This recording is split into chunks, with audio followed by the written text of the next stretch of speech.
Servants of King Xerxes are going into all the provinces of his kingdom. They carry the letters with them with the special law that states that the Jews can be killed on a special day. As soon as the Jews hear what is in the letter, they start weeping and wailing. They don't want to eat and drink. They fast. Many put on sackcloth and ashes as a sign of mourning. Also Mordecai, the uncle of Queen Esther, learns of all that has been done. He also tears his clothes, put on sackcloth and ashes. He goes out into the city, wailing loudly and bitterly.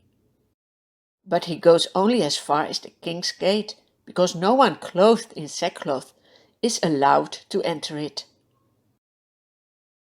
The attendants of the queen go to Esther and tell her, "Your uncle is at the gate. He is wearing sackcloth. He is mourning." This makes Esther very sad. She quickly sends someone to her uncle with new clothes to put on instead of his sackcloth. But Uncle Mordecai refuses to accept the cloth. "No, I am mourning." Then Esther summons one of her servants and says, "Find out what is troubling Mordecai and why." So the servant goes out to Mordecai in the open square of the city in front of the king's gate. "Why are you so sad?" Mordecai tells him everything that has happened. He even tells the servant the amount of money Haman has promised to pay into the royal treasury for the destruction of the Jews. "Here," he says, "give this copy of the text of the law to Queen Esther. Tell her to go to the king to beg for mercy and plead with him for her people." The servant goes back and reports to Esther what Mordecai has said. "Oh no," says Esther, "how can I ever go to the king without permission? Everyone knows that when you approach the king in the inner court without being summoned, the king has but one law. He will put you to death, unless he extends the gold scepter to you.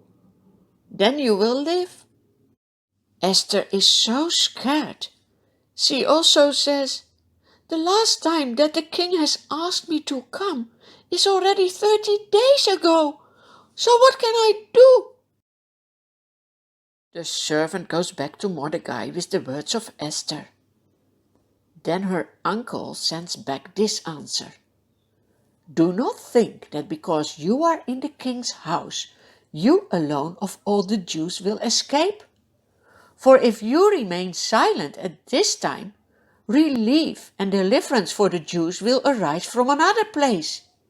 But you and your father's family will perish." Yes, Mordecai knows God will never allow anyone to totally destroy his people. Mordecai says to the servant, "Tell Esther also this. Who knows but that you have become queen for such a time as this? Yes, God has a plan with your life. God also has a plan with the life of Esther." When Esther hears the message of her uncle, she sends a reply back. "Go, gather together all the Jews who are in the city. Fast for me, do not eat or drink for 3 days, night or day. I and my attendants will fast as you do.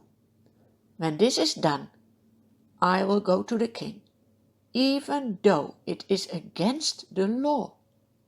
And if I perish, I perish."